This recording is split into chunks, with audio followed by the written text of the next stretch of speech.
Hi everyone, my name is Andrew Cook, one of the partners at the Manor.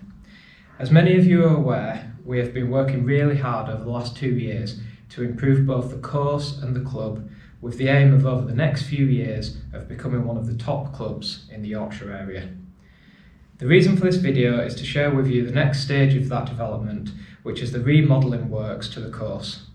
On the whole, the feedback and results from surveys we have conducted show that many people like the layout and location of the course. Historic feedback has related to the condition of the course, and this has been the main focus of our work over the last 2 years, and this will continue to improve further in the future. The feedback and survey results have indicated to us that the course has a few strategic issues. These mainly focus around holes 10 and 11 being closed in winter, and the second hole being on a temporary green for most of winter, and the playability of the 10 and 11th hole. We identified a need to improve all of these holes to ensure that all 18 holes remain open all year round and with no temporary greens, and all of the main greens remaining in play for all of the time.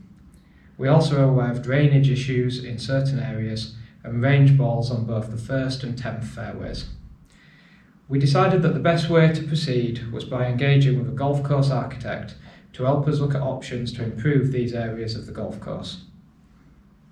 We met with and interviewed 3 golf course architects, discussing with them our brief and also options before deciding to appoint David Hemstock to progress the plans forward.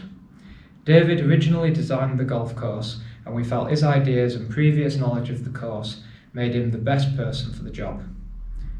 Since then, David has conducted a full survey of the course, and this has been pieced together with existing plans and aerial imagery to produce a current plan of how the golf course is now. From that, we conducted a further site walkover to review every hole and feature on the course to ensure David had a full picture of all aspects of the course in its current state. Our brief to David was to produce a master plan for the phased redevelopment of the course, focusing on holes 2, 10 and 11, but taking the playability of the whole course into account. He has then produced a full-size master plan and supporting report on his recommendations and ideas. This is the master plan that David has produced for us. This shows the overall concepts for the entire golf course, but what I'm going to do next is talk you through each individual hole and his plans for each one.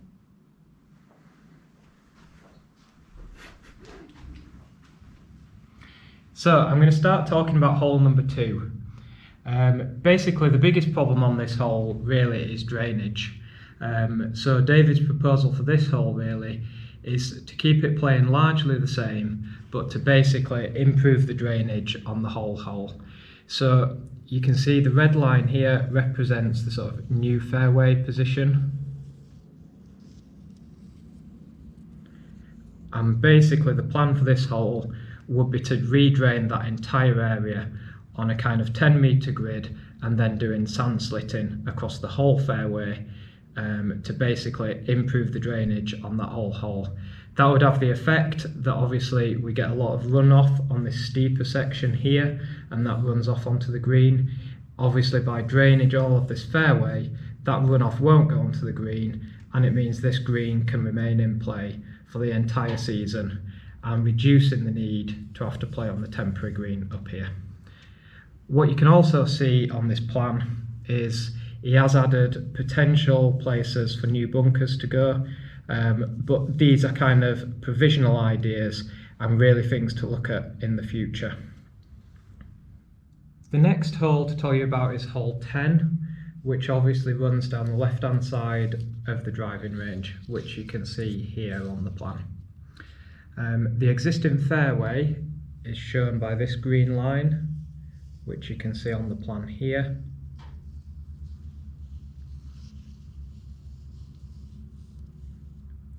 Now, as we've discussed with this hole, there's kind of 2 main issues. One is obviously a drainage issue and that it gets very wet down there in winter and we end up having to close this hole. The other issue is obviously the playability of this hole, in that a lot of people don't like the fact that in winter when you hit a ball down to here, it kind of plugs and you struggle to find your ball. but then in summer it becomes really quite dry in this area, and with the right to left gradient across the fairway, a lot of people's balls end up in the rough and the trees over the left hand side of the fairway, and that makes it a really difficult second shot to the green, and people feel this is often unfairly penalised. So what David is proposing on this hole is quite radically to take out a section of trees on the left hand side of the fairway where the existing rough is at the moment, and basically turn this into a fairway area. So the majority of golfers would play from the tee, and they would play down further left into what's currently the existing rough area. That would be the landing area in the middle of the fairway. They would be then playing a second shot up towards the green, which when you stand in this area is a much fairer and kind of easier shot back to that green. For the longer hitters, there's still the option to play straight down onto this area of the fairway here and almost play the hole as you did before. The second element of that work is obviously this fairway, as we've said, has quite a steep right to left gradient on it. The idea really is, along with creating this new fairway, we'd also be regrading a lot of this area to make it level in the landing areas. So again, when you're playing from the tee down to the landing area, these areas are much more level, and when you play a good shot to these areas, it should now stay on the fairway under these new proposals. Whereas before you could play a shot down onto the fairway and it could bounce left. That shouldn't really happen under this plan. As I say, we're also going to put a lot more drainage into this area, so this whole fairway will remain a lot drier during the winter period, with the aim that we can keep it open for all of winter. The last kind of element of work for this hole is we want to put a year-round buggy path which will run from the tee, and that will run somewhere down in this position, and that will then join up to the 11th tees. Again, the idea there is that can make a better path for walking on in winter, a better path for people using trolleys, but also we should be able to keep this path open for people using buggies for a lot more of the year. The last thing to talk about on this hole really is that by playing this hole more left, we're keeping it away from the driving range, so we're also reducing the number of sort of range balls that would be on this fairway by doing this, and increasing the screen planting along this side. Next, just to talk over the concept for the 11th hole. So really the idea here, this is an existing par 4 at the moment, and you'll play from the tee down to a landing area here and then chip in into the green. A lot of people feel this again is unfairly penalised on the second shot into the green, because the green's quite small and the lead into the 11th green isn't the best in terms of that sort of position of the fairway, and you can get unfair bounces, balls bouncing off the back of the green. The proposal for this hole that David's come up with is to turn this into a par 3, so it would be quite a long par 3, playing off the existing tees, albeit these may be remodelled slightly, and you would be playing down to a large green almost in the position of the landing area at the moment. So that green would be sort of 3 times the size of the existing green, possibly quite undulating and featured, with bunkers down the right hand side and additional tree planting down the right hand side to create more separation with the second green. But there's obviously concerns about some shots end up from the 11th tee on the second green, and we think by putting the green in this position and bunkering and trees on the right hand side, it will encourage people to play left and land in this area and onto the green, and hopefully protect the second green a little bit more. As you can see, this red line is the 30-metre safety zone, which all holes are designed to, and that the position of this green as it stands pretty much complies with that. So we feel like we're reducing the risk of balls landing on this second fairway. So as I've previously said, these 3 holes are the ones that we want to try and focus on the most, as these are the ones we've identified that were most issues. What you may have noticed on this plan is that David's put other suggestions in place. It's suggested new tee positions, potentially up on the 12th here, potentially new tee positions over on the 16th, also on the 6th hole, and he's also proposed a slight change, a new tee position for the 18th hole, and also possibly re-looking at the outline of that fairway so it plays more like a par 4 like it was originally designed and less like a par 3 that it does currently.